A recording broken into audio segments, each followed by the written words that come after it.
Hello everyone, welcome to the channel. आज हम बात करेंगे कि कल निफ्टी बैंक निफ्टी इंट्राडे क्या पॉसिबिलिटीज़ बन सकती है और कल हमने आज के लिए क्या डिस्कशन किया था। तो देखो, निफ्टी में कल मैंने आपको क्लियरली बोला था कि अगर मार्केट फ्लैट खुल के आपको इस ट्रेंड लाइन का ब्रेकआउट देती है, कोई 15 मिनट की कैंडल आपको इस ट्रेंड लाइन के ऊपर क्लोजिंग देती है तो आप लॉन्ग जा सकते हो। ठीक है, जो हुआ नहीं, मार्केट गैप डाउन खुली।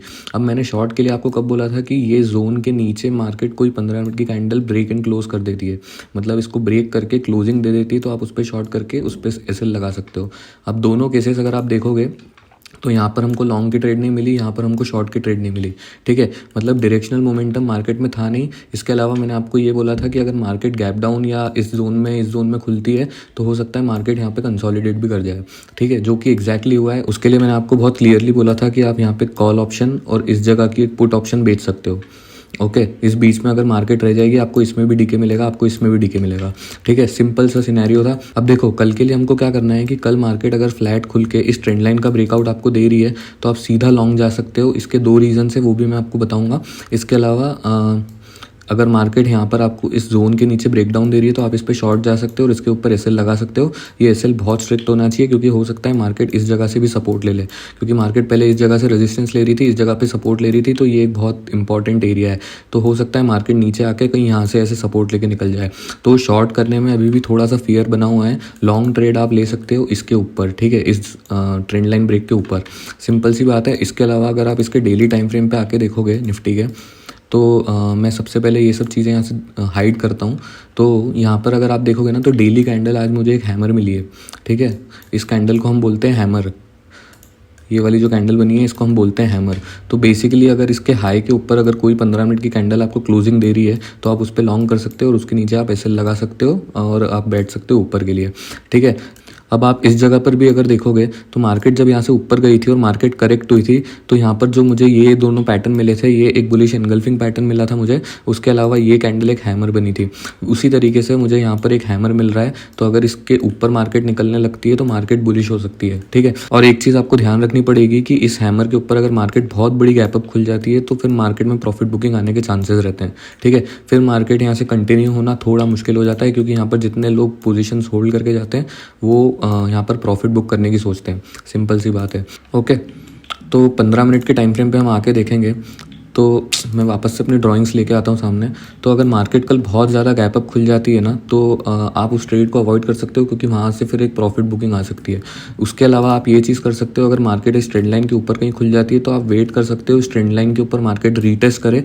यहाँ पर अगर आपको कोई बुलिश पैटर्न मिलता है तो आप उस पर भी लॉन्ग कर सकते हो। ठीक है, ये गैप अप का सिनेरियो है। फ्लैट का सिनेरियो मैंने आपको बता दिया कि मार्केट अगर ऊपर जाके इस चीज़ को ब्रेकआउट देगी तो भी आप इसमें एक लॉन्ग पोजीशन ले सकते हो, और उसके अलावा शॉर्ट आपको करना है इस जोन के नीचे।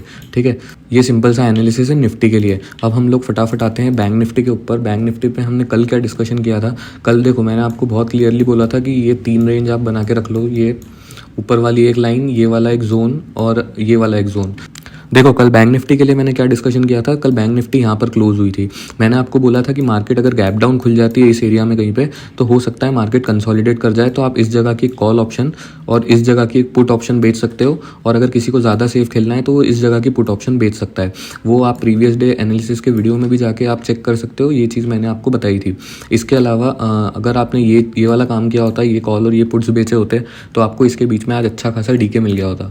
ठीक है, इसके अलावा मैंने ये वाला लेवल बना के दिया था। इस लेवल पे अगर आप देखोगे तो यहाँ पर आपको बहुत अच्छी रिजेक्शन मिली है इसी लेवल से। तो इस पे भी अगर आप शॉर्ट करते, इसके ऊपर आप स्टॉप लॉस लगाते, तो आपको ये डायरेक्शनल प्रॉफिट भी आप कमा सकते थे मार्केट में। ओके, तो कल के लिए अगर आपको बैंक निफ्टी ट्रेड करनी है तो बैंक निफ्टी को ट्रेड करने के लिए आपको सिंपल सी ये 2 ट्रेंड लाइन बनानी पड़ेगी।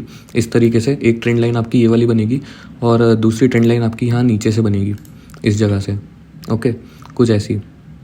तो कल अगर आपको सिंपल सा एनालिसिस है इसका। कल अगर मार्केट यहाँ पर खुल के आपको ऊपर का ब्रेकआउट दे रही है तो आप लॉन्ग जा सकते हो इसके अंदर, डायरेक्शनल ट्रेंडिंग मार्केट आपको एक मिल सकता है यहाँ पे। इसके अलावा अगर आप शॉर्ट जाना चाहते हो तो इस जगह के नीचे आप शॉर्ट जा सकते हो, ये आपका पहला टारगेट होगा, ठीक है, बैंक निफ्टी के लिए। तो बैंक निफ्टी में ये सिंपल सा एनालिसिस है। बैंक निफ्टी में कल स्ट्रैंगल करने की ज़रूरत नहीं है। कल अगर आपको स्ट्रैंगल करना है मार्केट के अंदर तो स्ट्रैंगल आप कब करोगे, जब मार्केट इस रेंज में खुलेगी, ठीक है। इस रेंज में खुलेगी मतलब कि मार्केट अगर फ्लैट खुलेगी और मार्केट इस जगह पे अगर बनी रहेगी तो आप इस जगह का एक कॉल ऑप्शन और इस जगह का एक पुट ऑप्शन सेल कर सकते हो। लेकिन जिस भी तरफ आपको ब्रेकआउट मिले तो आप वो चीज़ स्क्वायर ऑफ करके एक डायरेक्शनल ट्रेड यहाँ पे बना सकते हो, ऊपर के लिए या नीचे के लिए, ठीक है। बैंक निफ्टी में दोनों पॉसिबिलिटीज़ है, दोनों चीज़ हो सकती है। ऊपर भी मार्केट ट्रेंडिंग हो सकती है, नीचे भी मार्केट ट्रेंडिंग हो सकती है। इसका रीज़न ये है कि मार्केट ना काफ़ी दिन से एक रेंज के अंदर फंसी हुई है ठीक है। तो जिस भी तरफ आपको ब्रेकआउट मिलेगा, ये देखो ये कंसोलिडेशन बहुत अच्छा चल रहा है, जिस भी तरफ आपको ब्रेकआउट या ब्रेकडाउन मिलेगा यहाँ अच्छी मूव आने की पॉसिबिलिटी है। ओके, हम लोग अब स्टॉक्स के ऊपर बात कर लेते हैं। कल मैंने आपको क्या दिया था, कल मैंने आपको BPCL दिया था एक स्टॉक, जिसमें मैंने आपको ये 2 लाइंस बना के दी थी ऊपर और नीचे, ये एक रेंज बनी हुई थी इसके अंदर।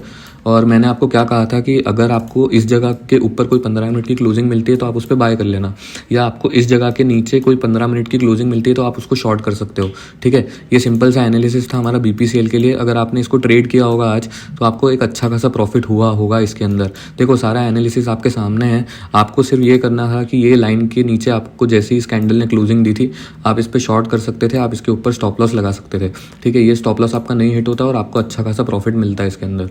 ये एक स्टॉक था हमारे लिए। रेंज को ऐसे ही ट्रेड किया जाता है, जैसे ही आपको कोई 15 मिनट की कैंडल क्लोजिंग दे दे उसके ऊपर आप बाय सेल कर सकते हो, ठीक है। ओके, प्लस BPCL में हम लोगों ने ये क्यों देखा था, क्योंकि मैंने आपको ये चीज़ कही थी यहाँ पे कि मार्केट में इस जगह पर एक हेड एंड शोल्डर बन रहा है, ठीक है। ये एक शोल्डर है आपका, ये एक हेड है और यहाँ से एक और शोल्डर आने की पॉसिबिलिटी है, और अगर एक और शोल्डर आने की पॉसिबिलिटी है तो यहाँ पर एक शॉर्ट ट्रेड खुलनी चाहिए। ओके, इसीलिए कल हमने BPCL सेलेक्ट किया था। और आपको अगर आपने ये ट्रेड किया होता तो आपको इसमें अच्छा खासा गेन हुआ होता।